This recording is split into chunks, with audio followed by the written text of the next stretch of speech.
on the town website and filed with the office of the town clerk of the town of Morristown. I do further state that I shall enter into the minutes of this meeting a statement that such notice was furnished as particularly described by me in this public announcement. If you could just give me one moment, I would like to dial in Councilwoman Foster and then take a roll call.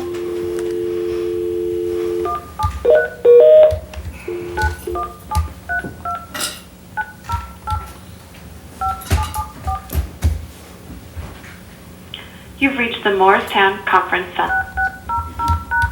Please enter your access.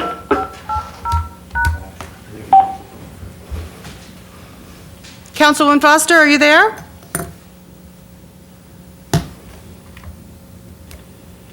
Councilwoman Foster, are you there? I'm here. Welcome. I'm just about to take a roll call. Thank you for your patience. No problem. Okay. Councilwoman Cotton. Here, present. Councilwoman Foster. Here. Councilman Iannacone. Here. Councilwoman Mayer. Here. Councilman Silva. Present. Councilman Umbriak. Here. Council President Armington. Here. Mr. President, you have a quorum. Great. All right, so we're into a moment of silence.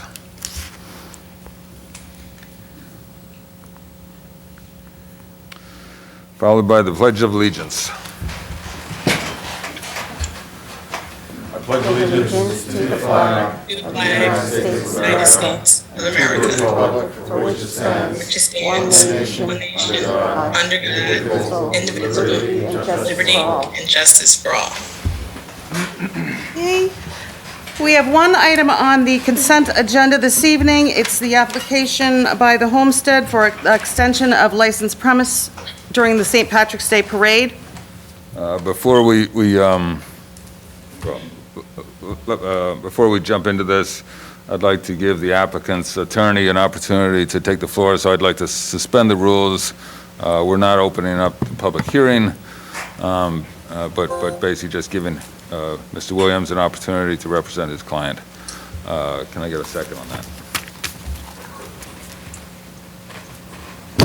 I'll second. Okay, thank you. That would be Councilwoman Cotton. Yes.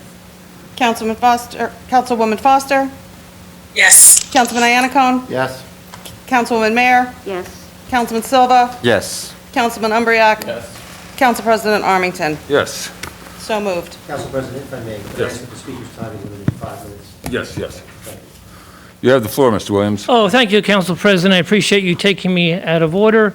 I'm appearing here tonight once again on the application of D. Hart Associates, trading as a homestead for the one-day permit from March 12th. The application is essentially the same that we applied for and that you heard in your earlier February meeting. However, please note, we have now curtailed our hours from 10 to 6. So this is essentially a daytime event. It's an event that a lot of people in your community are looking forward to. I can't tell you that the response that I received at my office, and I'm sure that some of you are aware of it, have been contacted, that it appeared in various publications, the people that were actually devastated by the fact that this board would not allow them to celebrate St. Patrick's Day, which has, quite frankly, been curtailed over the last 2 years because of COVID. Now, COVID restrictions have been lifted.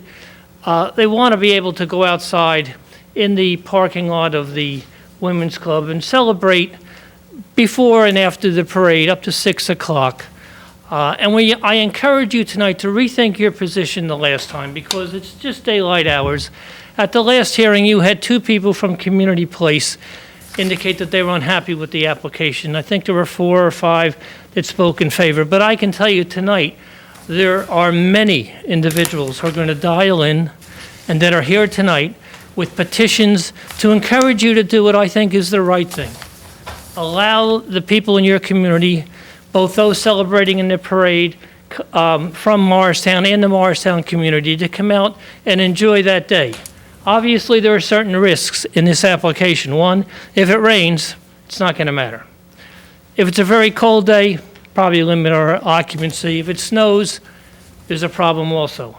However, The Homestead has been a significant contributor to the parade. We're hoping that with our door charge, we're going to be able to further contribute to various causes in your community, in addition to what we've already done. So tonight, I'm simply going to ask you, reconsider your position, allow us to go forward, and I don't think you'll be sorry. And I'm here if you have any questions. Thank you, Mr. Williams. All right, I'll open it up for discussion. Do we have to move it, or we have to move it for discussion, or? Oh, sure, yes. All right, so I'll move it. Can I have a second? I'll second. Okay. All right, so it's up for public, for council discussion. I could start. So the prior application was for 750 to 1,000 people, plus a stage pushed up against the fence next to the residential property. The current application is for 500, and that was between 9 or 10 a.m. to 11 p.m. The current application is for 500 to 750 people, plus the same stage pushed up against the fence where the residential property is, and this time from the 9 or 10 a.m. until 6 p.m. The reason we voted against it last time was primarily because of noise. There was an assumption that the application, the event could not happen without violating the noise ordinance, and so the council would essentially have to waive the noise ordinance during that day for this applicant at the expense of the residents nearby. From my perspective, as a noise professional, doing noise assessments for 15 to 20 years, you still, with 500 to 750 people in the parking lot, 20 to 50 feet from the residential properties, would still exceed the noise levels, which is the daytime noise levels in the ordinance is 65 decibels. It would exceed the noise levels by roughly 5 decibels without the stage, and when you add the stage, you know, the application didn't say anything about amplified music, but I'd be surprised if there was no amplified music, if they were charging a cover of $20 or such, and no music. But is your application, Mr. Williams, to include amplified music? We anticipated having some local Irish groups participate. Of course, there can be limitations put on that.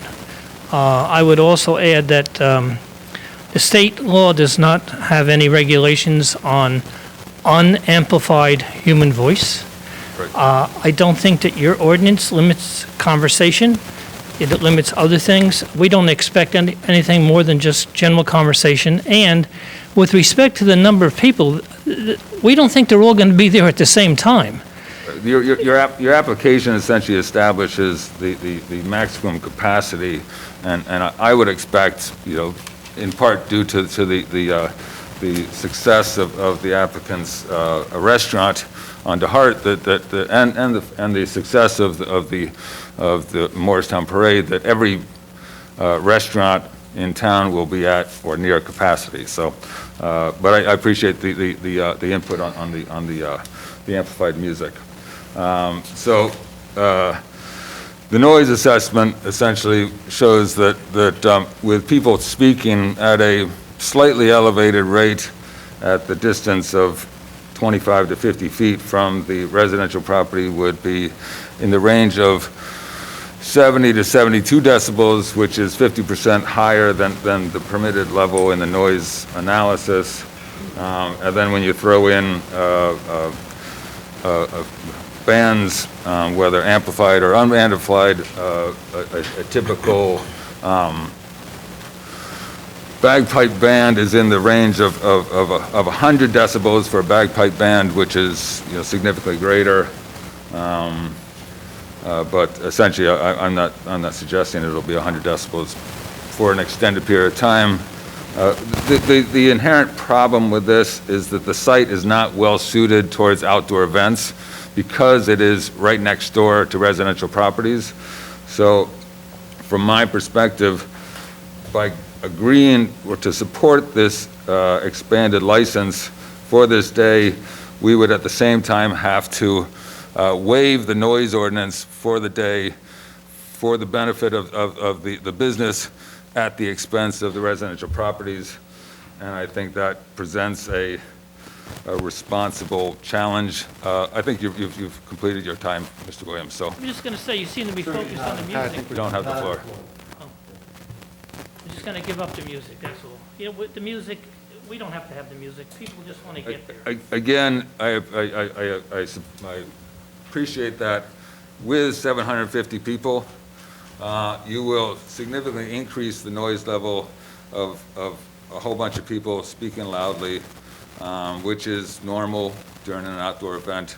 And so is it responsible for this body to approve an event that will exceed the noise code at the expense of the residents? My opinion is that that is not a responsible act. Now, just for the purposes of addressing some of the other comments previously, last meeting there, we approved the 1776 application. That site is particularly well-suited towards outdoor events. There are no residential properties within 500 feet in a line of sight, and that application included 250 people as a maximum without any stage or amplified music, and that event will not result in any adverse noise impacts to the community. Another comment was, well, how can we allow the parade to happen or the Jazz Fest? The noise ordinance explicitly exempts town-sponsored events as being part of the public welfare and benefit to the town. And so that's why that is the case. So from my perspective, I am not willing to sacrifice or to waive the noise ordinance to support a business over the needs of the residents. When I think it could be argued that the applicant, there's no hardship that the applicant can claim. He has the ability and the success of his existing establishment to fill that to capacity. So anyway, those are my comments. I think it was well stated, Stefan, and I would say, agree that there's really no changes in the application. The residents, there may have been 2 or 3 that called in. Multiple residents have reached out to me with concerns. We also had the concern about the concept of actually leasing large parcels of property, expanding licenses for a day. That was also one of our concerns in terms of precedent being set on that. And I think you articulated the other reasons quite well. I think we should move for denial of the application. Just one other point, as I understand, the owner of the site has prohibited the use of porta potties or other bathrooms, and so all the residents will have to essentially go into the existing establishment, and do they have enough bathroom capacity for the 480 people in the building plus another 750, and that will likely result in public urination outside of the property. But that's an additional risk of supporting this application, given the agreement in place. So. Any other comments? I would make a motion then to oppose the application, homestead extension of premises, licensed premises. I'll second. Okay. Councilwoman Cotton? Yes. Councilwoman Foster? Same. Councilman Iannacone? Yes. Councilwoman Mayer? Yes. Councilman Silva? Yes. Councilman Umbriak? Yes. Council President Armington? Yes. The application has been denied. Okay, at this time, I will open the floor for a public hearing on any matter. The public hearing will be held both in person and through the Zoom app. Members of the public wishing to speak should indicate so by raising his or her hand in chambers or in the app. To comment via Zoom, click on the raise your hand icon at the bottom left side of your screen. You may also raise your hand by pressing *9 on your phone. When it's your turn, the moderator will send a signal through the app and ask that you unmute yourself so that you may be heard. To unmute yourself on the phone, press *6. And kindly state your name and address, limit your comments to 5 minutes or less. Be advised that any derogatory comments targeting members of council and/or administration may be ruled out of order. Council President, would you like to start with in person? Yeah, let's start with in-person comments. Public. Yes, Mr. Burns.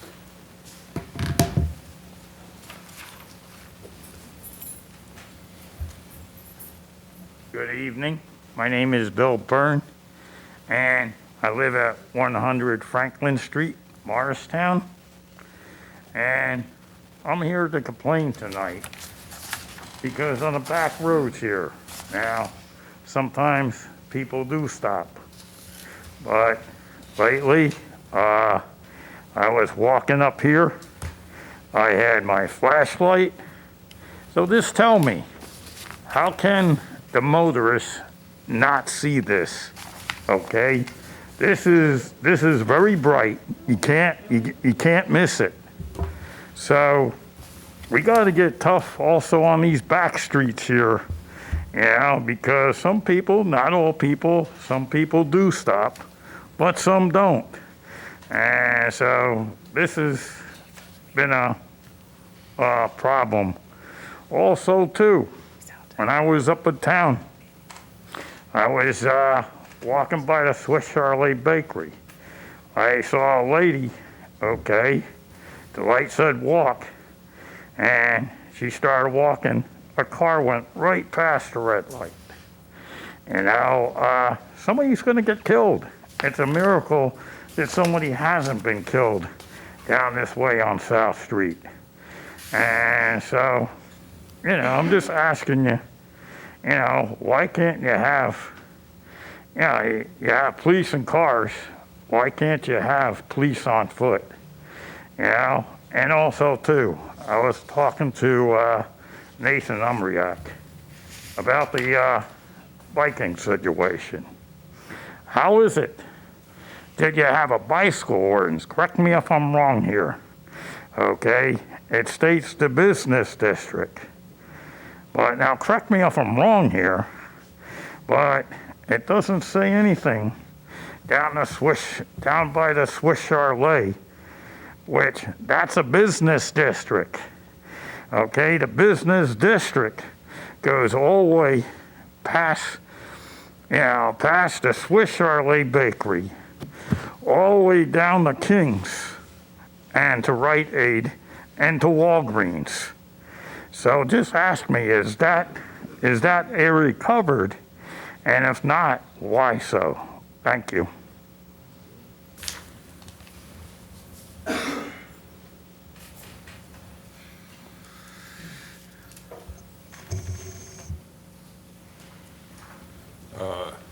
If there's no more public comments, oh, yes, yeah, just come on up. So I have to state my name. Yes, and your Okay. address, please. My name is Sarah, and I live at 30 Catano Avenue. Sarah, your last name? Frank. So I'm sure you guys have already seen, I started the petition to reconsider the expansion of Homestead. I love Morristown, but I have to say that I'm a little bit disheartened that another decision was made to reject it without, again, listening to the residents of Morristown. Sorry. I guess that's really all I had to say, is that I wish that you guys would have actually opened it up to the public before making another decision and voting again, because I didn't have the opportunity to speak at the first one, and I really would have liked to speak at this one, considering I put so much time and effort to create this petition and pass it out to people, and so many people responded positively to allow this expansion, and it just, again, is a little bit disappointing that we didn't really have a chance to revisit it as a public again. Thank you. Thank you.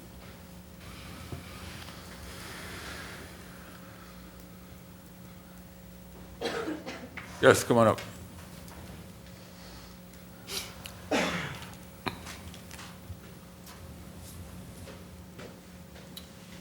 Yeah, hi. My name's Patrick O'Keefe. I'm a resident of Madison, New Jersey, 15 Ardsley Drive.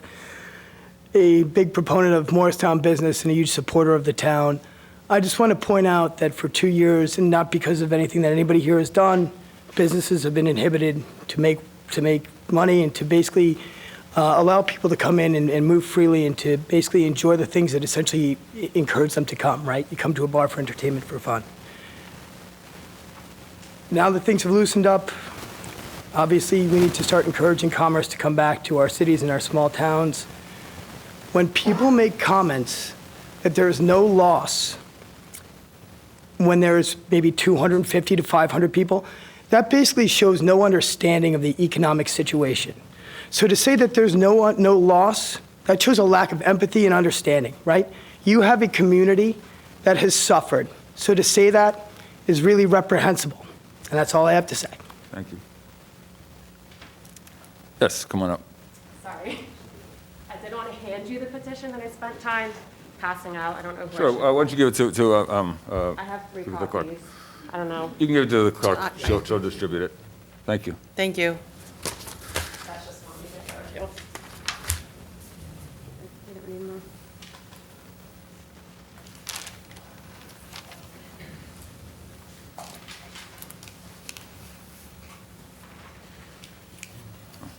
Thank you. Thank you. If there's no one else, oh, yes, come on up.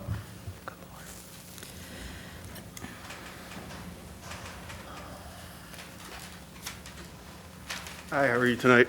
I'm Matthew Shishkevich. I live at 198 Franklin. I'm sorry, can you please spell your last name? You ready? It's Yeah. SHASHKEWYCH.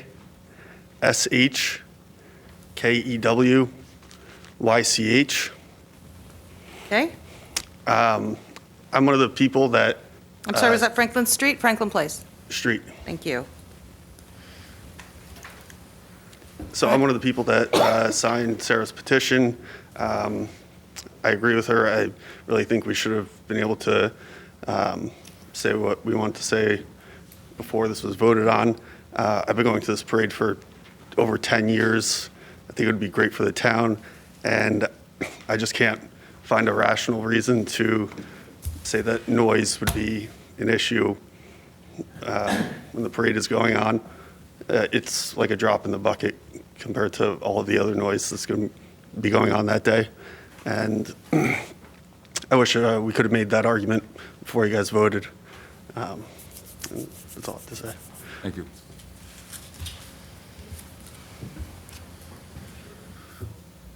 If there's no other comments from here, anyone online? Council President, there's one public speaker on Zoom. Okay. Harrison Shai. If you'd please unmute yourself and state your name and address for the record, please. Hi, my name is Harrison Shee, and I live at 11 Deborah Drive. I'm here along with my girlfriend, Tori Parslow, and we are both disappointed that we are not able to speak before the decision that was made regarding the homestead. We are greatly disappointed that it was not approved, as we are both really looking forward to the event. And I don't think it's, as you said, about the business owners versus the apartment residents. I think it's bigger than that. I think it's really about putting the town first, because we really need this, and this is a time that all businesses have been suffering, and this is the one time that people are looking forward to really get out. And I think it's just deeper than that, and you really need to think about what the town needs, and that's all I have to say. Thank you. Thank you, Mr. Shee.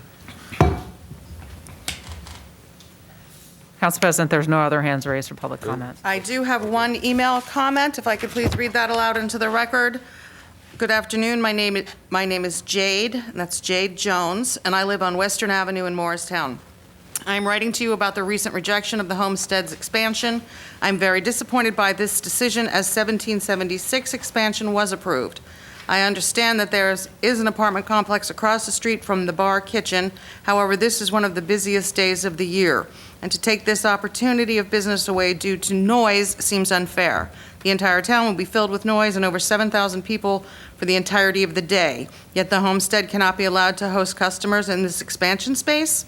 Noise is part of the excitement of a venue. Truthfully, the more outdoor locations open in this day, the more of an amazing celebration this day will be. Parade Day is once a year and is a cultural event that should be celebrated to its full extent.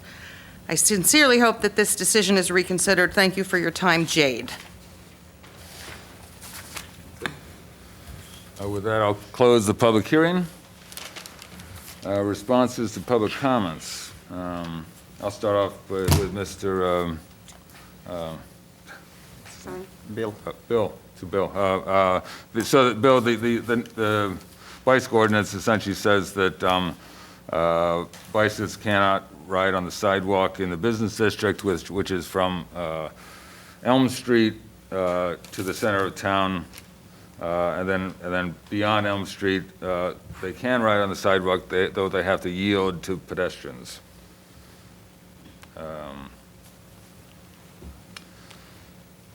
That's all I have to say at this point. You know, I guess to Mr. Frank's comment, my point, what I said was not that there would be no loss. I said that there would be no hardship. Primarily from a site plan, excuse me, the public hearing is closed. Who? Mr. O'Keefe, okay, sorry.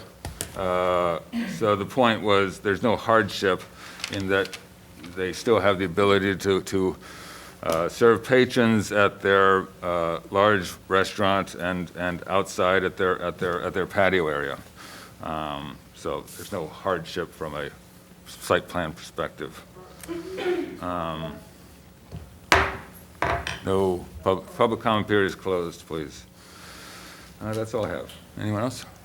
Yeah, I'd just like to ask Mr. Byrne, maybe we could speak to Mr. Corcoran and talk about foot patrols moving forward at some time? No? If you want, I'll address it. Okay. I don't know what's involved. We have foot patrols. We cannot dictate to the police how they run the police department. Okay. So I'm going to give you two things, Billy, that I've been talking about for probably 10 years.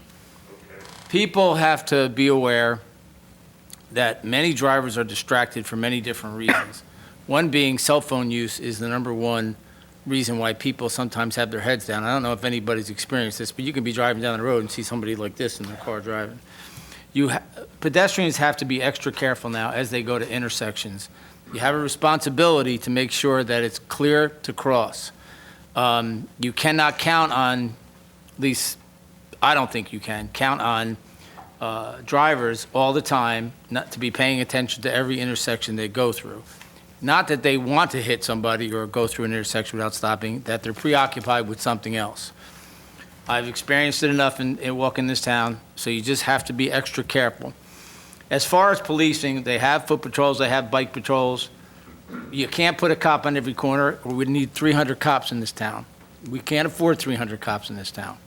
We have a police force that does very well. We have a public safety director that's in the audience, I believe, Mr. Cochran, who will take this information back to the police chief, but we've been dealing with cyclists on sidewalks and cars. We have grant money we use, and we enforce, if I'm wrong, you can correct me, Mr. Cochran, we enforce pedestrian and car movements through intersections throughout the town, especially when we have grant money that we can use for enforcement.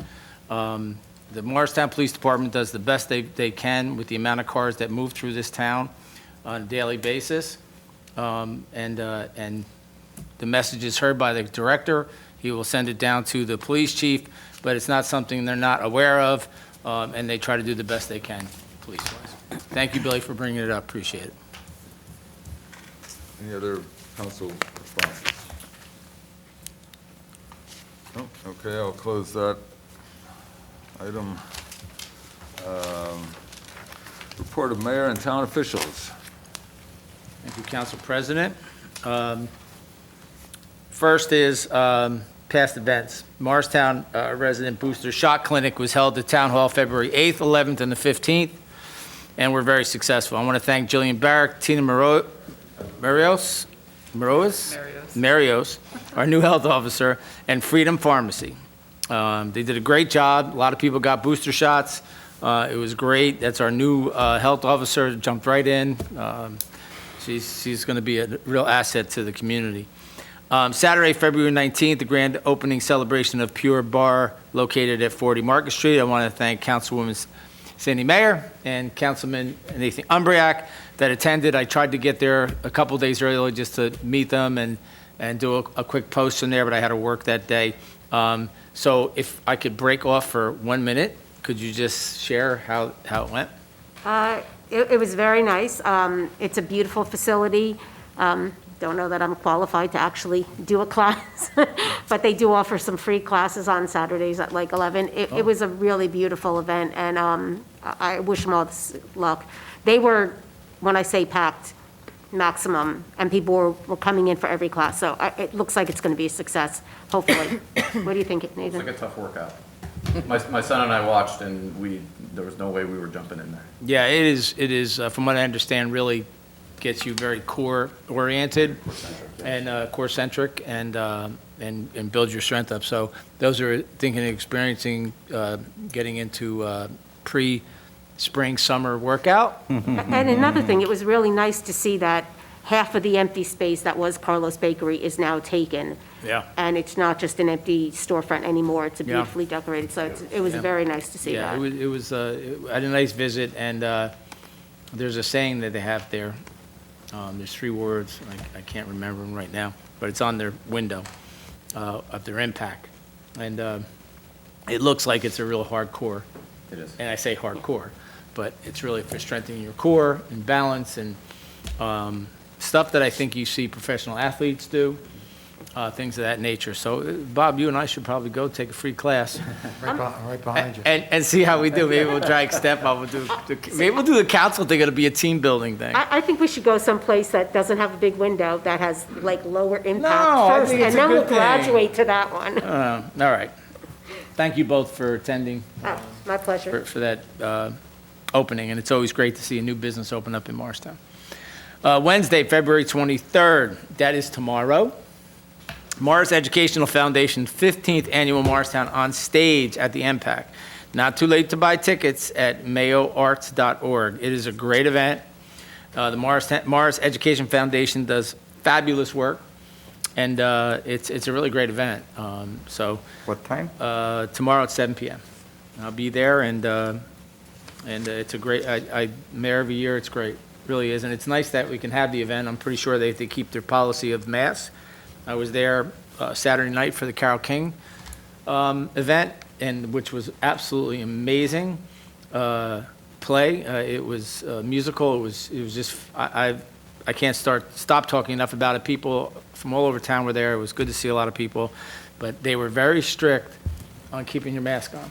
Obviously, if you were drinking, eating something, you didn't keep your mask on, but they went around. If you were there, not eating or drinking, just sitting in your seat, they would come up to you, put your mask on. So they are very focused. You also and- need a vaccine card to get in there. Yeah, you have to show your vaccine card.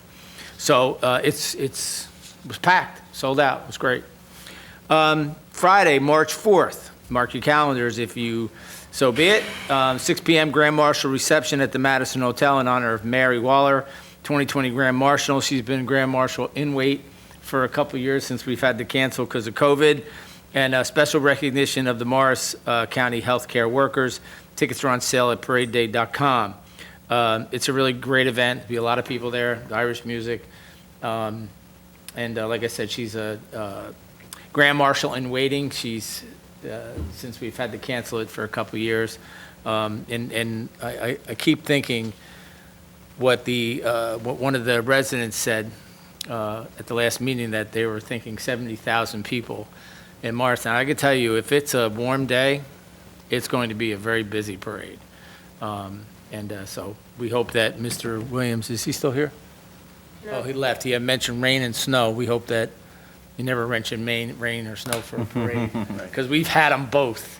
We're looking forward to Parade Day. Special mentions.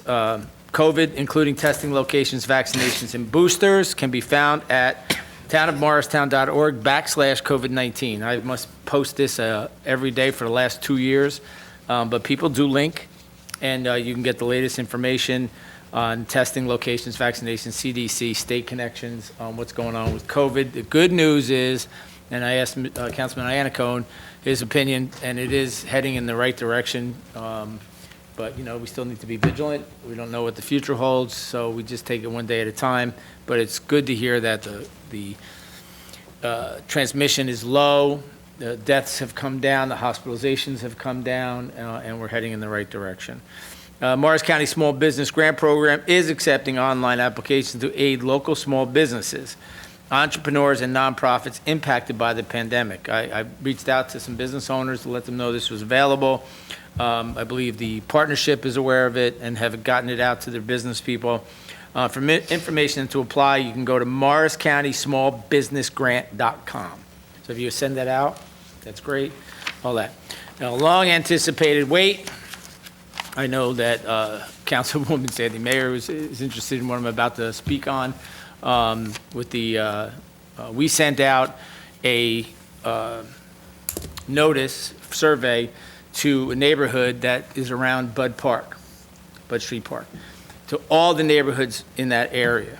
Now, for some reason or another, there's been a couple online, I guess, petitions or surveys, and that's really not what the intent was. The intent was in the neighborhoods, and I'll give you some comments that we received. Parking, more traffic in the area, dog waste is already an issue in the park, aggressive dogs, concern for children playing in the park, not enough space, interference with recreational activities, including soccer, volleyball, baseball, etc. They do have baseball there, and I watch a group that set up a volleyball net almost every night in Bud Street Park. Increase in noise, both from people and barking, do not want to lose the small neighborhood vibe, decrease in property value in other dog parks already in the area. Dog parks are a very interesting concept. If you read a lot about them, you'll find there's some positives and there's also some negatives to it too. So I suggest that people Google and read about it. There's some health issues, there's some different things that happen as a result of a dog park. So we had 31 responses, which is pretty good in that neighborhood. There were 26 no's and 5 yeas. It's pretty overwhelmingly a no. If you went to the online, I did look at the online surveys, and I know some of the people that actually put their name at it are not from Morristown. And in dog parks, people, if you're in the downtown as much as we are, you'll see that over COVID, and I don't know if you would disagree or agree, but over the last 2 years, I see more people with dogs than I've ever seen in the 34 years I've been here. And and I'm a dog owner, I have 2 dogs. So I see people with dogs on a constant basis, new dogs, designer dogs, Berner poodles, all kinds of different dogs. And my hope is that COVID wasn't just an explosion for people because they were home, and when people start to go back to work, there's not an issue with pets. But hopefully that won't happen. But you know, there's always a need for recreation and walking, and I know the county has a park up at their facility, and there's other dog parks, but we did survey the neighborhoods surrounding Bud Street Park, and the overwhelming was no. And I think that's something that the council needs to take into consideration for any movement on the dog park. Before we move on, so obviously I'm the council person in that ward, and I've gotten a lot of correspondence, and I told everybody that it wasn't on the agenda, and the people wanted me to contact them when it was on the agenda to call in. So is this the only discussion? Or are you going to put it on an agenda, or is there You a can put it message? formally on the agenda if you wish. If there's not a need, then I'll relay your message, but I don't know. I don't know. I don't know how to proceed. That's what I'm just asking you. I mean, I think it's a council president can have has the authority just to say, well, the administration's job was to do the survey, and we sent it out. Okay. And we got the response, not the stuff that Morristown NJ put on or other people put on, Right. because that's really skewed. It's not the neighborhood. It's just people that want dog parks and some that don't. But that's what we did around the neighborhoods, and it was overwhelmingly no. So why don't I just, if I may, the town code currently, 2-14 or something to that effect, prohibits animals, dogs, from running without a leash in all the parks.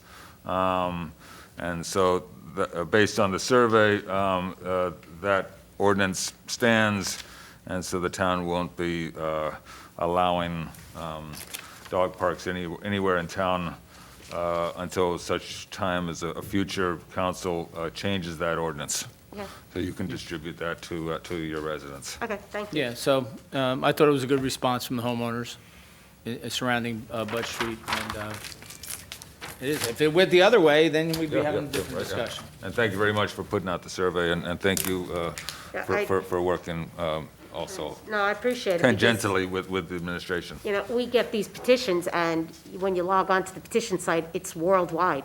Anybody can log into any petition, Yeah. sign on with a comment, so. That's why we did it the way we did. We know where we mailed the questionnaire to and where we got them back from, because there's a system. And that's what we got back, and that's the And so, results. I think a related subject might be, moving forward, do we want to establish some sort of criteria if the public want to do something that's not a part of a referendum? They need some percentage of support from all the property owners, or do we want to just leave it to council's discretion and administration's? I don't really. Sure, I mean, certainly if you're gonna move it if the public wishes to move it as legislation, we have state statutes. Yes. As far as the online petitions. Yeah, there's no standing for any of that. And I would argue that, I've always argued that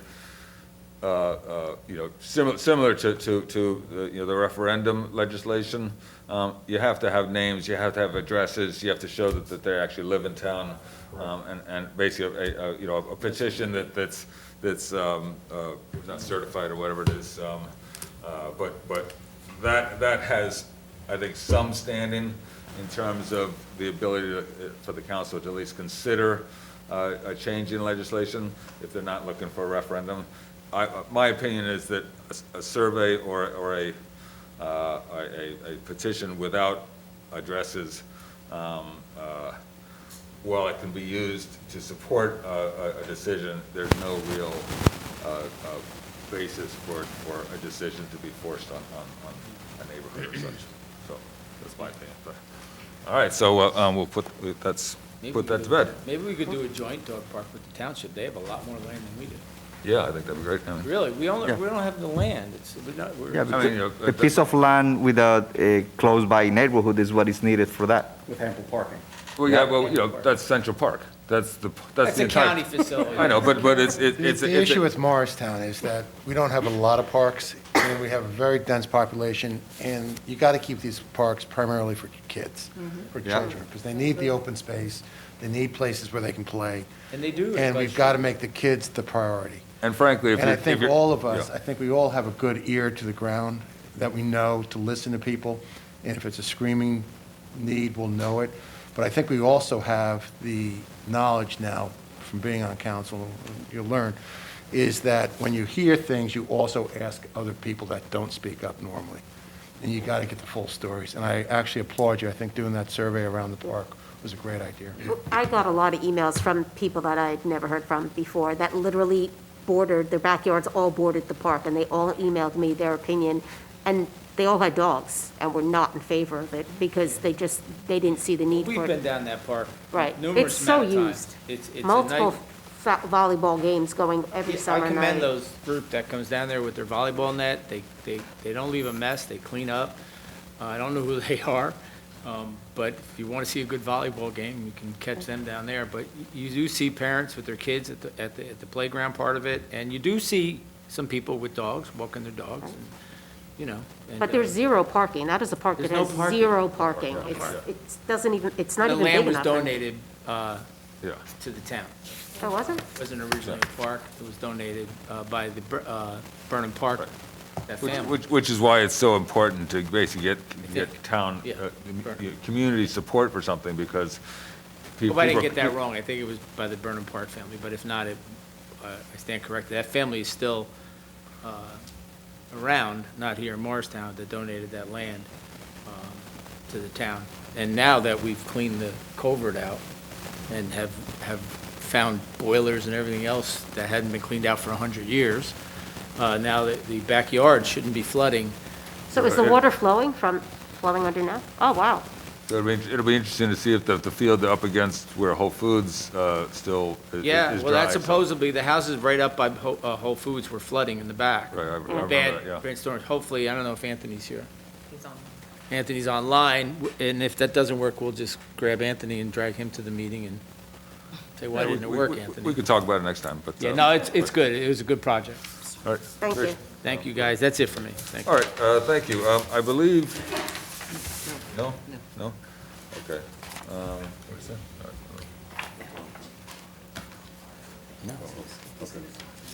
Okay. So we had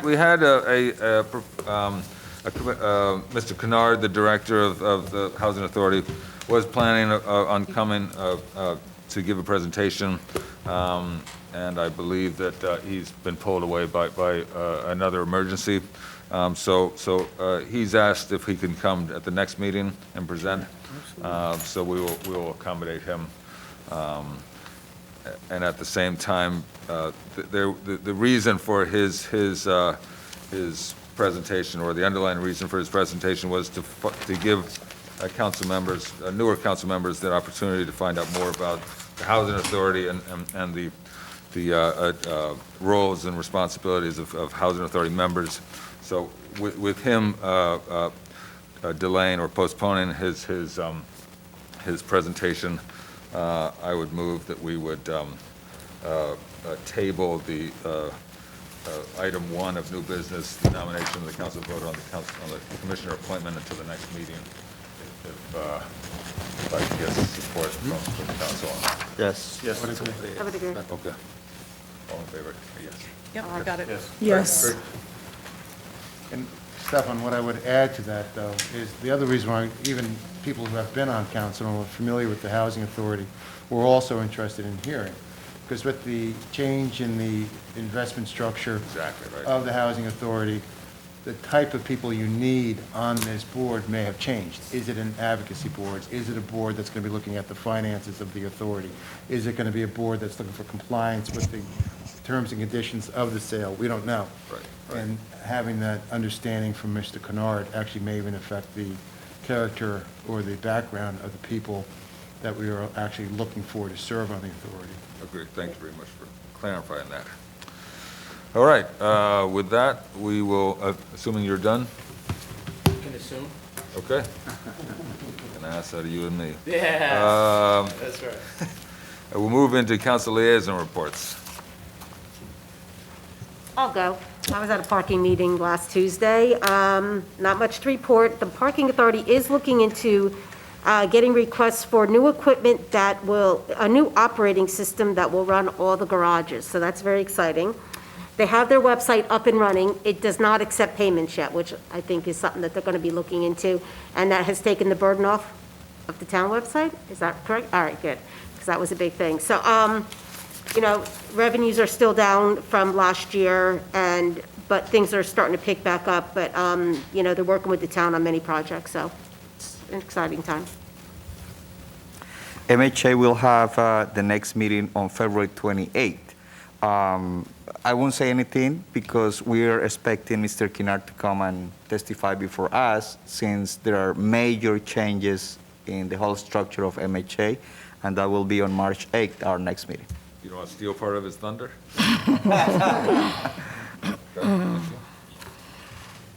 Okay, I'll go. This month's Shade Tree Commission will be reviewing all the bids for the tree inventory grant and working with the administration to select the best candidate. Shade Tree Commission needs a strike team for Jersey Cottage Playground Forest this winter. They need to cut down all the multifloral rows and cut invasive vines off the trees that are still alive in the left part of the forest. The strike team will consist of 2 to 4 people. and this Shade Tree Commission will help train the volunteers for the strike team. The commission would like to remind everyone the best way to mitigate the influx of the spotted lanternfly this spring.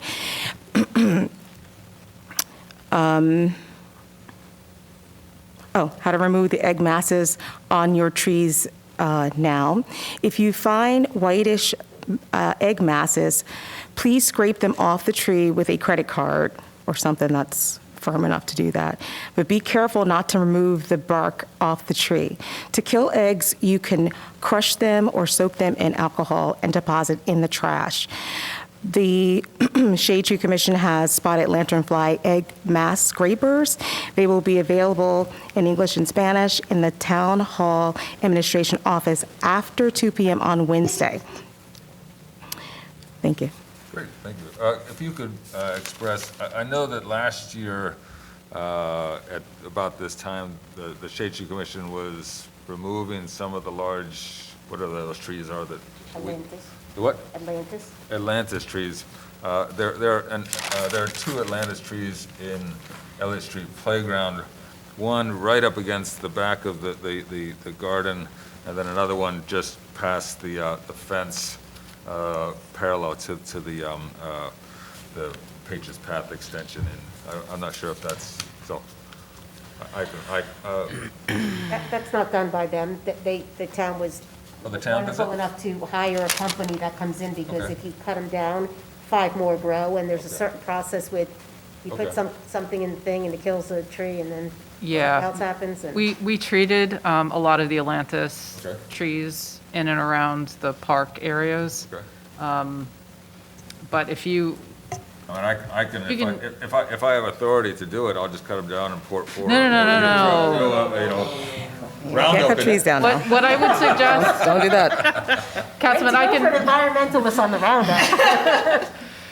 what I can, after the meeting, if you want to just tell me exactly where they are. Yeah. I'll share with the arborist, so we can make sure that if it Okay. hasn't been treated, it's added to the Okay. next. I can send you pictures relative to that, with it. I'll send that to you so you can Okay. know exactly where they are. Okay, thanks.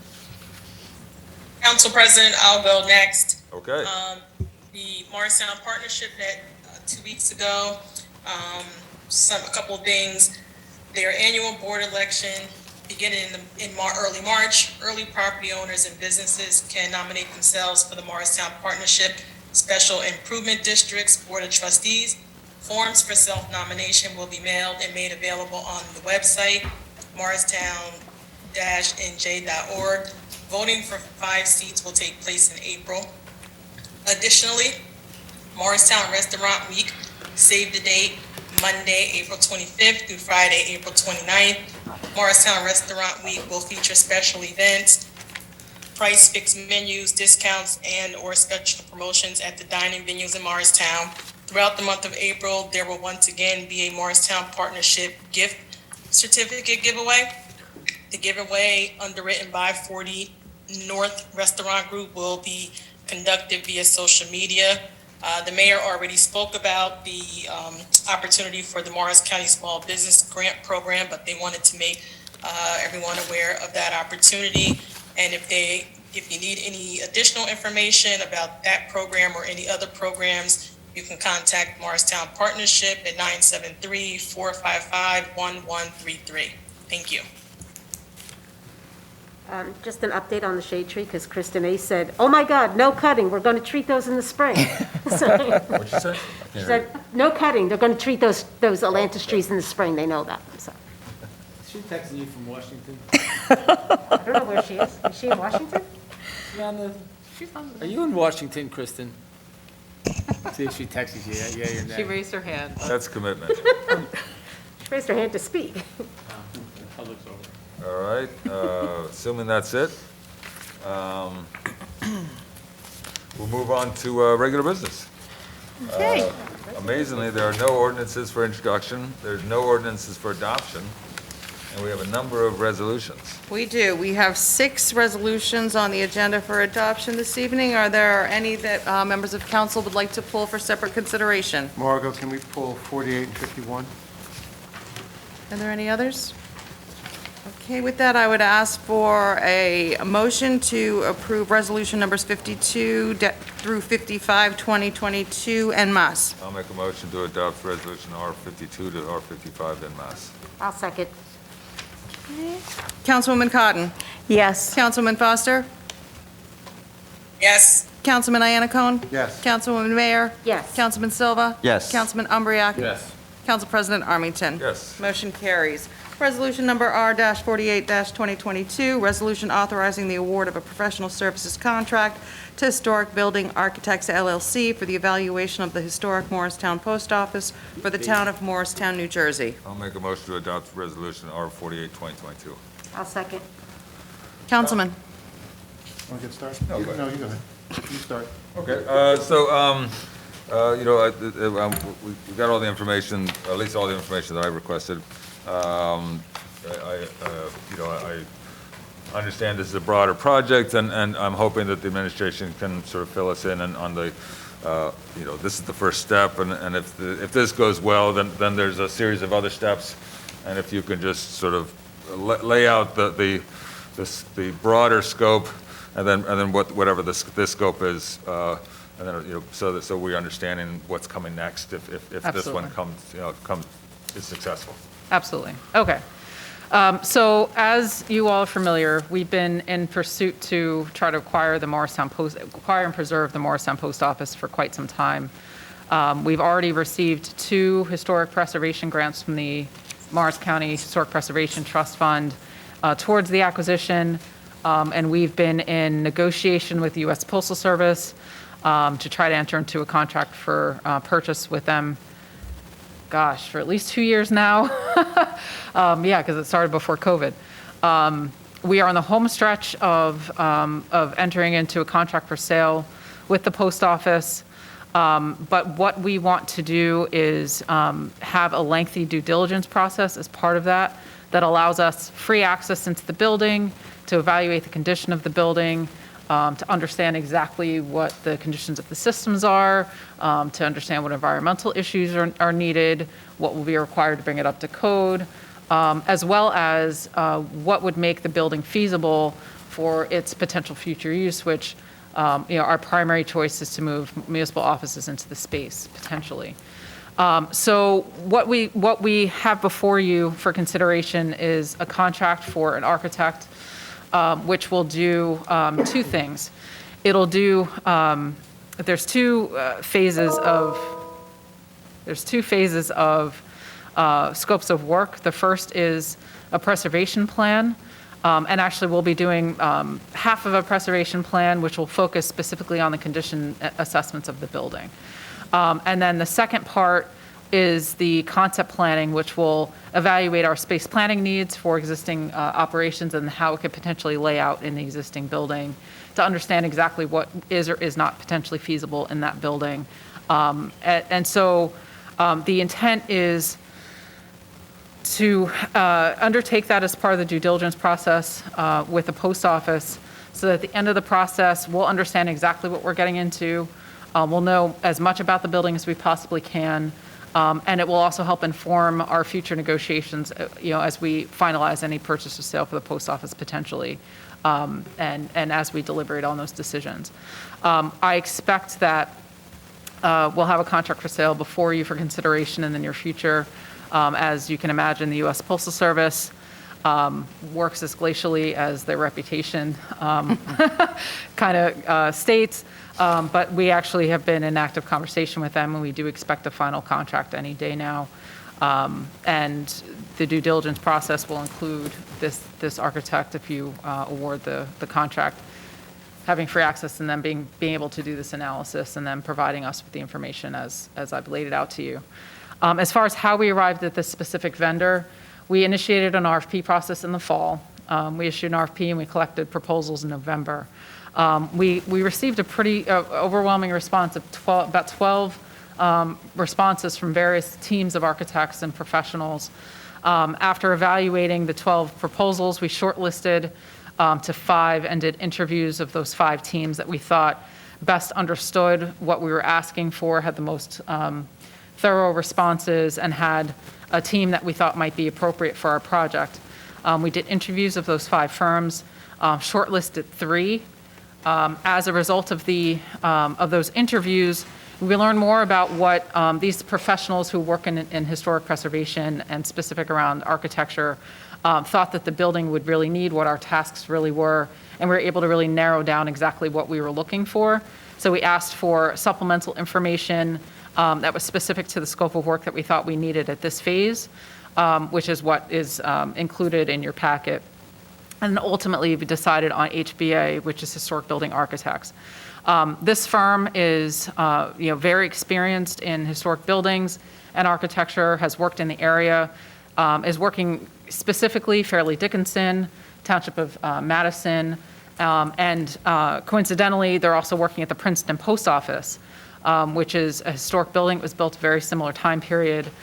So they've got the experience with U.S. Postal Service, with federal buildings, particularly of this time period. And we thought that both their expertise and their experience, both specifically in this area, as well as their thorough evaluation and approach to evaluating building conditions, really was the best fit for our needs and for this project, which is why we've selected this vendor and we have it before you for your consideration. Thank you. Council questions. I'm just going to start off. I'm glad you brought up the environmental. I think, as I recall, when it first came up, there was some concern about environmental, and I agree that there's probably more than likely some environmental review, but there's no point in going into that level of analysis until you can determine or confirm that the space can meet the town's needs. So I appreciate that. The parking is I think when we started this process, we were hoping that Lot 10 was going to get developed with a garage, and I expect that the parking authority is still hoping to do that, though they're not quite back to where the pre-COVID was. And so it'd be interesting to have some conversations with the parking authority whether or not there's sufficient space in the lot if the Lot 10 garage doesn't happen. So I'd be interested in seeing some of that documentation moving forward. But I'm working on a build out of 25,000 square feet in Lower Manhattan right now, and fully appreciate the level of effort that it takes and supportive of this effort. I'm also supportive of this effort, but, moving a town hall, this is a big deal for the town. And Let's stop for a second. No. Because no, you need to know something before you go any further. Sure, go ahead. We're not moving the town hall to the post office, but that's not what I want to say. This predates you, it predates you, it predates you, it predates you, and it predates you. The post office and Congressman Freelandheisen, we had a meeting at the senior center many, many years ago. They were closing post offices all over New Jersey. Morristown was slated to be closed. The public came out, it was a good turnout, and what we were able to do as a result of that turnout, we were able to keep it open. And it's been stayed open, but obviously they don't use it. It's gone into deterioration after year after year after year. I held several public meetings on the preservation of this post office. Whether we move any office from town hall there or we load it up with nonprofits, it is a structure that needs to be preserved for the town of Morristown. It is the central part of our downtown, and we have an opportunity to preserve a piece of history that I think is important that we preserve. And I did this at a public meeting many times, and the public was for it. Now, as a result of 20-something thousand square feet, we may be able to utilize that to move some of the offices down here, because if you run this building, you can't find anybody in this building. So it's really not conducive to government. This is a very old, obsolete building. It's not historic. It was built as a bank headquarters. Not mean to cut you off, Bob, but there's some history to this that I think is important. I'm familiar with the history. And I was actually going along the same lines you are. So in the end, the post office said, will you keep the mail? Will you keep the post office boxes that people have there? Yes, that's a partnership that you can have. There's a lot to do this, but the key thing at the time was if they're going to sell it, and they were going to sell it to anybody, there were restaurants looking to open up, bars looking to open up in it, it would have been just another bar restaurant. And I thought, and I went back 75 years, 100 years, there's stuff that should have been preserved in this town that wasn't, long before any of us got here. Long before any of us got here. Here's an opportunity for us to preserve a piece of history, an architectural masterpiece. Because when you tour, when you get in there, you're going to see what they let happen to this place. And it's terrible. But we can bring it back to its glory. And look, it's a big project when you look at it for what it is. But I think it's important for the community. I think it's important that we have that structure in the center of our town. I really believe in it. And I'm hoping that I can get you guys supporting it. And I think it's a good thing. Actually, I think you have our support on that. Yeah, well, I know. You have your support, and that's kind of, That's it's almost like what you're saying is a gift. That's some of the history, Bob. A little joviality at this meeting, we'll get down to business. I agree, okay, we agree, but where I'm going with this is a couple things. I appreciate another thing you didn't say, which I think is integral to this whole process, is the fact that by buying the building, we control the use. Keep in mind, what this council also did a few years ago, we zoned this property for government use. And again, that was one of the steps we took to make sure that we were going to preserve this building. Okay? You've been very wise. You've been squirreling away money from here and there and everywhere to start putting together a little pot of money that we could possibly use to be the initial equity in the purchase of this building. I think the town is doing a very good job on the preservation of this building, and also setting ourselves up in a position where we can control how the building is used. Okay? A lot of people think, is it good for the arts? Is it good for, maybe the Mayo Center takes it over? Maybe there's something else. But the purpose, I agree with you, Mayor, it's good for public use, and it's a beautiful building that we want to preserve. On the town hall side, we also have another issue. And the other issue is this building has a lot of problems, very inefficient use, aging infrastructure. I'm in the middle of doing this downtown Newark right now, building a new facility and figuring out what you're going to do with the old facility. I think what we really have to do also, in conjunction with this, is start to have the discussion, what are we going to do about this building? What are we going to do about town hall? How do we make town hall more efficient? How do you maybe, if the building stays, how do you get it so it works better? And if you are looking at alternatives to this site, debating with the public, getting the public input as to, is it okay to have Public Works at one place, DEP at another place, police at another place, and, are we still going to have a council chamber like this for people to come, meet, and mingle, and give their opinions? Or are you still going to have, one of the great things about this building, you're going to still have the fence we have on the front lawn with providing a forum for people to speak, to people to make positions. It's kind of a great thing. Nevertheless, I think that also has to be part of the discussion so that when we do make a decision, I think we make a full decision. But 100%, I think you have our full support to continue doing what we're doing here at this post office for the preservation of this post office. But let's just include the community, let's include us in the decisions and the discussions surrounding what we're going to be doing with our problems that we have in Town Hall and how we can improve this. You mentioned that you're close to a contract and grants, so can you give us both those numbers? I'm sorry? You mentioned we received 2 grants towards the Yes. purchase, so how much is that? And you said you're close to a contract, so what's the contract for? Can I speak up? Can I make a suggestion? I think we should leave the money to the administration, because quite frankly, you can't have too many people in the hands of a negotiation. Well, we're going to know about it. We're going to know We're going to know about about it. it eventually, but, okay. What does it matter if we know how much the contract's for? We got to know if I'll the tell you space after the meeting. works first. I'm happy to answer Go ahead. both questions. And on the contract we're not done with it yet, so I don't have anything No, that I can share with you. realize that. As far as the grants are concerned, there's 2 grants. The first was $485,000, and the second was, I think, $150,000, but I'll double check Yeah, I those sort of remember numbers those for you. numbers. I'm sorry? I sort of remember those numbers. I know Yeah. one was more, one was less. And we are expecting to apply for a third grant this year for the balance of the preservation plan work, which is the pieces that are specific to the preservation, like the materials studies and the historic, like the archaeology and those kinds of things, which is the second piece that we're not awarding as part of this contract. I would be curious, as we move forward, I know there's cost estimates associated with this, and if the purpose is to move Town Hall it'd be helpful at least to include, what the value of this facility is and what, what the overall sort of Sure. net gain or loss is.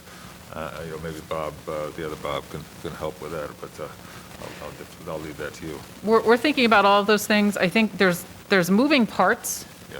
with all of this, Clearly, which this is is the first step. very iterative. Otherwise, you have nothing to talk about. Yeah, I mean, you guys are probably several steps ahead of where we are right now, but we're already thinking about all of those things, about kind of how this moves along. But I think right now, we're trying to just see, what exactly is the condition, how bad is it? We know it's bad, right? We know it's a 100-year-old building that's been in deterioration for quite a while, so we're expecting to see something, but what exactly is the order of magnitude? And what does that mean, and how does that inform our decisions going forward? That's where we are now. And then once we know what the condition of the building is, once we have a sense of where we are with the post office, then we can make the next set of decisions. I agree with Bob that you will have our full support. And also, as I was reading the whole process to select the architect, I think you did very good. And I say this because we have a campus, our church has a campus in a neighbor town, which is a historic building.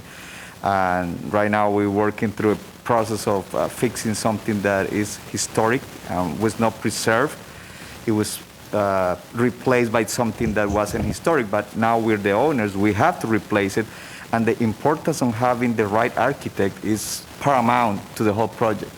So the historic preservation architect is very important. And when I was reading and searching the whole thing, I think you did the right choice. So congratulations. I would like to say that this architects group, it's mainly women and one man of color. So it's Yes. impressive that there's, I think, no. 12 women running this company. Nice. This architecture. Well, I had to look it up. I want That to is see what true. it is. I also want to give a special shout out to Ken Miller, who was also very helpful in the selection process. It's going to be interesting project all the way around, including.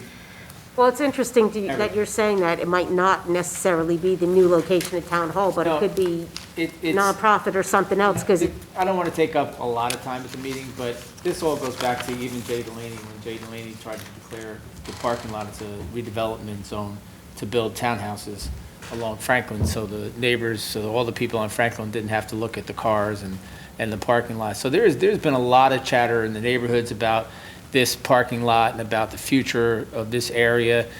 We clearly know that you have to have a council chamber, you have to have a senior center, and you have to have a police department. But that doesn't mean you have a 90,000 square foot building.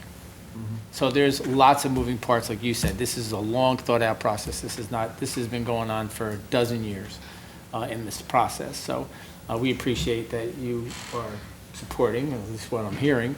And I want to thank Jillian for, we've been at this for years. And it's something that I think is a future part of what our town's going to look like. And we're very excited about it, very excited.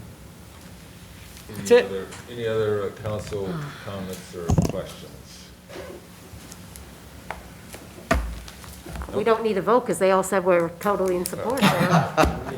On the We need a adoption, vote. We do need it.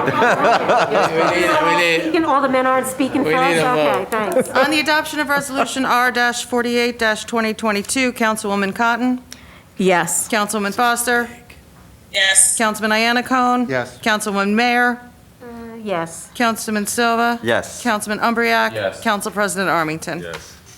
Motion carries. Resolution number R-51-2022, resolution authorizing application for grant funding for the Federal Aviation Administration and New Jersey Department of Transportation and execution of grant agreements in connection with rehabilitation of runway 523 and associated safety areas, Phase D construction, Phase E design and bidding at the Morristown Memorial Airport. I'll move it. I'll second. Councilman? Yeah, Go ahead. Go ahead. I would actually ask that council join me in denying this. I think we should start getting moving with this issue. I think that if we deny one, sends a message, it may get people to the table.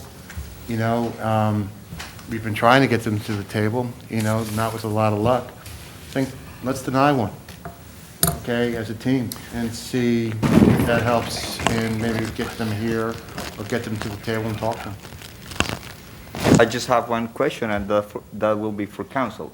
Will that have any legal ramifications? We have obligations under our lease agreement for the airport as a town to support these applications to the best of our ability. Now, granted, you have the right to vote as you see fit. However, we do have a contractual obligation to assist with any grant application that they have. So is there a possibility that there could be adverse action on behalf of the airport? That's possible. I can't speak for what they do, but we do have a contractual obligation. But David, they would be talking to us before they would take any litigation. So, follow-up question on that. If we essentially put language, a whole bunch of whereas clauses in every resolution saying that because of a 1981 lease agreement for 99 years, the council has no legislative oversight ability, and basically our hands are tied, we can support applications, but we cannot deny them, then essentially we'll support it because we want to, for the administrative record, but it shows no underlying support for the airport or its operations. How would DOT or FAA, who are the recipients of the, basically the body that is granting these grants, how would they view that? It's my recommendation that any language in a whereas clause by the council would show that they felt that they had a contractual obligation to adopt a resolution, but ultimately did not support that underlying contract or the agreement in itself. That would be permissible. Your obligation goes to the resolution itself.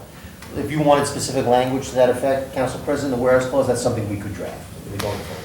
My point also would be you have that conversation with the airport, with the operators of the airport. I don't think we should pass on another opportunity to kick this can down the road any further.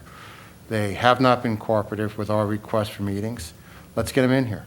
And maybe this is, you call them up, hey, listen, you got a denial here. Come on in, talk with some of the council people. We have a subcommittee of the council. The mayor is interested in this issue. Sit down with administration, sit down with the council committee. Let's have this discussion. And if at the end of the day, it's why are we signing all these resolutions saying yes, meeting to meeting and meeting, putting all this paper together and everything else, when what's the value of it? Why bother? Maybe we talk about what kind of blanket resolutions we give them so we don't have to keep seeing this. But I think what it does is it brings them to the table, and we could basically put our issues at the table, do some investigation, have an open and honest discussion with them, and let's see if we could go. I think this is something, I know you've tried before. I know you have, God bless you. I actually had the council vote no. You did, yeah. And you did. Then the lawyers came running. Yeah. So, but I think, Became a legal thing. you know what, third time I'd be a charm there. Hey, we had an opportunity, if you want to really do some research, we had an opportunity to blow this lease up. Jay Delaney had to go all the way out to Long Island to sign some document. And Dick Tye, when he was a councilman, tried to stop it. I never really found out what it was, but Dick tried to go out with them, and they wouldn't let him go.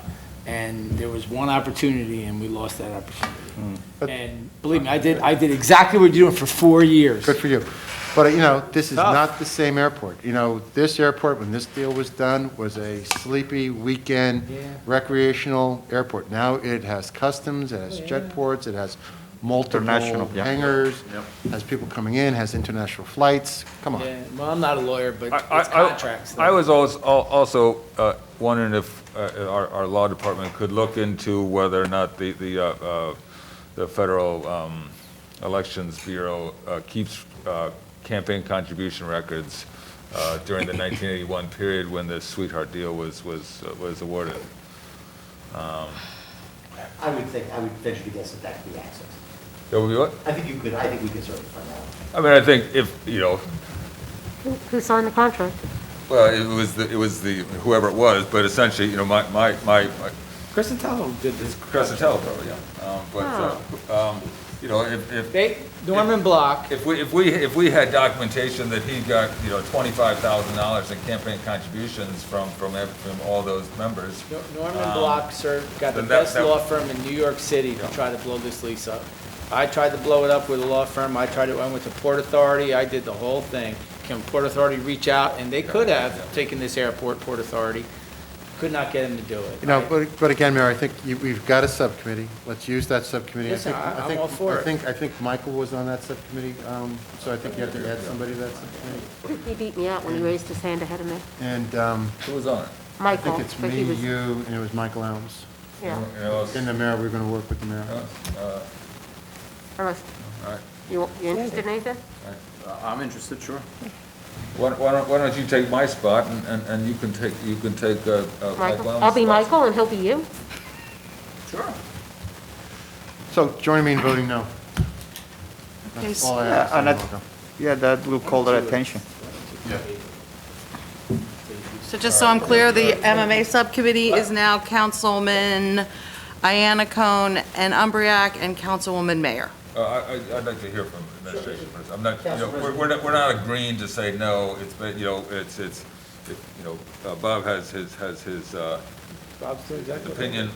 You know, there's no concerted effort to do this, but it's up to the individual council members to make a decision. Oh, of course. On the merits of the application. Go ahead. Council President, may I recommend, and the mayor just raised a good point, potentially, why don't we table this resolution this evening if there's not will to adopt it? I wouldn't table it. I would actually vote against tabling it. I think you need to send a message. I think, you know, want to know something? I'm tired of the issue. It's been going on for 2 years now, It's going on for longer than that. 40 years. Don't table anything. Let's vote no. Essentially, if the council ends up voting no, the majority votes no, they're gonna come back before us. Exactly. They're gonna pressure us. It's gonna come back on the agenda in 2 weeks. And if there's no opportunity to discuss, then we can take the next steps if the majority votes no. All right, call the question. On the adoption of Resolution R-51-2022, Councilwoman Cotton, No. Councilwoman Foster, No? Councilman Iannacone, No. Councilwoman Mayer, No. Councilman Silva, No. Councilman Umbriak, No. Council President Armington. No. Motion fails.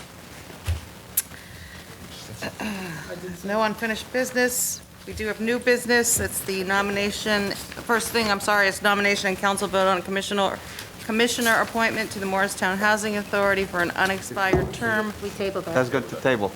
We tabled that when Mr. Kennard wasn't available, just before. We voted on it. What? Mr. And I Arbington, table it missed at the it? beginning. Missed it.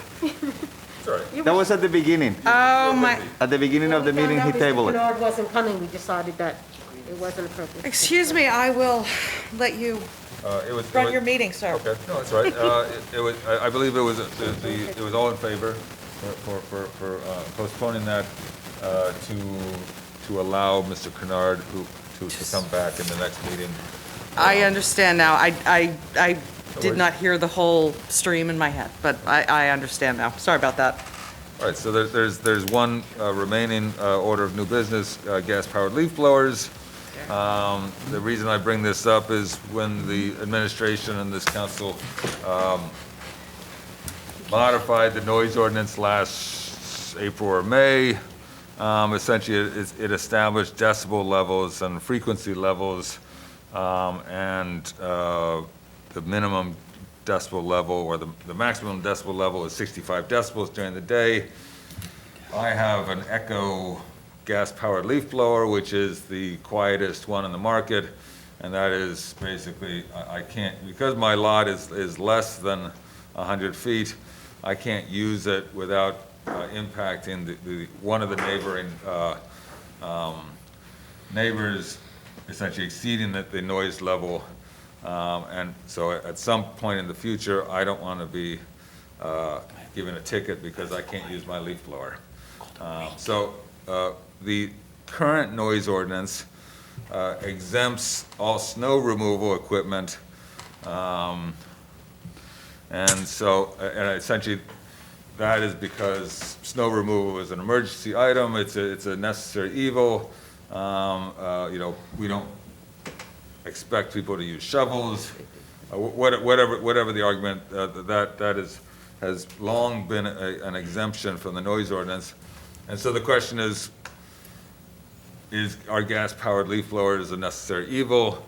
You know, I can use a rake sometimes, but I don't like to use it, you know, all the time, and I would expect that most people don't want to use a leaf blower, a rake if they don't have to. So, you know, I'm proposing that we exempt leaf blowers at some point. And so then the question is, you know, do you exempt them all the time? Do you exempt them only when there are, you know, leaves on the ground? For example, the town does leaf pickup, leaf and debris pickup in the springtime for what, a month, and then a couple months in the fall. Is that reasonable? I know that Montclair, I think, passed an ordinance that does that. Or do you not exempt them at all, and they're just subject to the noise code, and you know, I think that would be a disservice to. Stefan, I have another question. Yes. Don't we have another ordinance on the books that actually limits use of, like, lawn equipment during certain hours? Yes, so we also have a noise, it used to be part of the noise ordinance when we adopted the noise And then we code. created a new one. It basically, it restricts the ability to use landscaping equipment, powered landscaping equipment, leaf blowers, before 9 AM on Saturdays and Sundays, and before 8 AM during the week. And then we have nighttime hours on And that, then, too. yes, it's 8 to 6, 8 to 8, I think. So if we put the exemption for the leaf blowers, it would make them quote-unquote legal during those permitted hours. I'm not sure of the mechanics, but essentially, yeah, you know, if you said, you can't have leaf blowers, you can only use gas-powered leaf blowers. Now, there are battery-powered leaf blowers and electric leaf blowers that have less noise that wouldn't really violate the noise ordinance.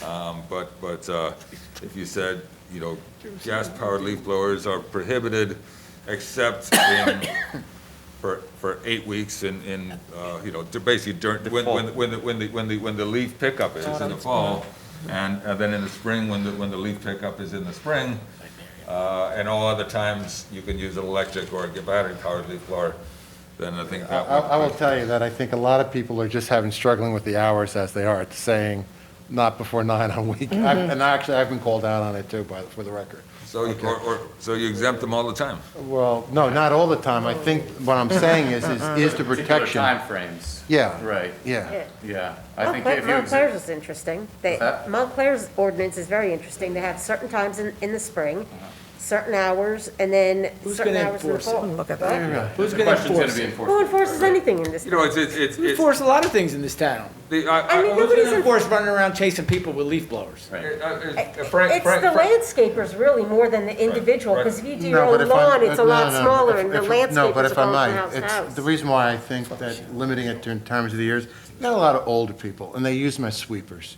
They use them, you know, next and door some neighbor. people like to have their lawns pristine. You know what I'm saying? You know, I'm not in favor of like saying only during this time of the year when we're raking, because a lot of people use them for a lot of different things. you People know? use them for snow removal as well. Yeah, I've seen people use them for snow. Then you have right? to exempt them all the time. Yeah, but still, if they're exempt, you still can only use them during those certain hours. During the times that. The time frame set that is forth, established for, yes. Yeah. If that's the will of the council, I mean, I have, you know, the school and across the street, you know, they come in with 2 large leaf blowers, and, you know, it's blowing for, you know, 80 decibels, which is 3 times the noise criteria. And they just, you know, it makes enjoying outdoors miserable during the week. So stay with that thought for a second. Is there a certain level that it does become intolerable? Well, i.e., the you know, DEP i.e., and the- for example, one could expect that industrial or professional devices do have some type of muffler device, maybe. All the leaf blowers have muffler devices. But not all. If they, you know, if they didn't, they'd be like jet engines, basically. But you know, the town in adopting the noise ordinance, you know, which is the modern ordinance, which is basically DEP's ordinance, it goes into detail about 65 decibels is a safe level, and over that, it's not safe. So that's the science in it. So, you know, either we gotta exempt them all the time, or exempt them some of the time, and that's the question. I'm not looking for an answer now. I'd like to get input from the public. We don't have to, there's no real time frame for this because we're not really enforcing it, or, I assume, but, and to the mayor's point about enforcement, it's really it's up to the citizens to enforce it. You find out that there's a law and you'll get 50% people will be upset about it, but they're like, I don't want to deal with getting a ticket, so I'll use my electric or my battery powered leaf blower to clean up the streets, and then I'll use my full throttle one, when I have to actually blow a lot of leaves. I think most people are pretty good with the 9 o'clock on Saturdays. I think they are. And I've experienced it on my street. I'd say 4 or 5 people on my street have leaf blowers. I've gotten more complaints after work. People want to have barbecues outside, and people are doing lawn work right after dinner time while it's still light out, and it's disturbing all the neighbors who want to sit outside and enjoy, more than the Saturday complaints. I get after-work complaints. Saturday, yes, but the after-work complaints are even more. So what are you going to do, regulate, after 8 PM? No, that's ridiculous. It's very hard to regulate. And the industrial ones that landscapers use are just, There's not They do much it for difference grass, between and the that's the industrial ones problem. except for the push ones. But it's when you get 2 of them. Most of the regular leaf blowers are between 75 and 85 decibels. And that's not safe, but it is what it is. It's always been that way. If we don't care, then we can exempt them all, and we're good. If we want to exempt them part of the time, we can exempt them part of the time, or we can not exempt them, and then basically they're all illegal. They're all legal now. I would actually interpret it right now that they're lawn equipment, and they can only be operated today between 9 and whatever the hour is right now. Right now, I think we're already restricting them during Well, certain hours. the restriction is not part of the noise ordinance. It's a police powers restriction. By using a gas-powered leaf blower, you're violating the noise ordinance. Gotcha. And So we'd have to put, and so essentially in order to make it fall under the current lawn maintenance ordinance, we'd have to basically exempt it We'd have to exempt out of the it, yeah, noise ordinance, yeah, because yeah, they're all, today, they're illegal Right, because of the noise right. ordinance. And then the bigger question is, well, is it okay to exempt leaf blowers in residential areas where it's supposed to be quieter, but we're not exempting, a noise in the downtown, bars and things like that, where it's supposed to be louder? What's the rationale there? So, something for consideration. Hopefully we get some people who come in or talk about it. There's no real time frame. I just thought I'd bring it up. I expect that I won't get a ticket as long as I'm on the council. bad idea to bring up the noise ordinance right now. I think is that it? That's it. Anything else? No? No. Motion to adjourn. Second, anyone? Second. All in favor? Aye. Opposed? Meeting adjourned.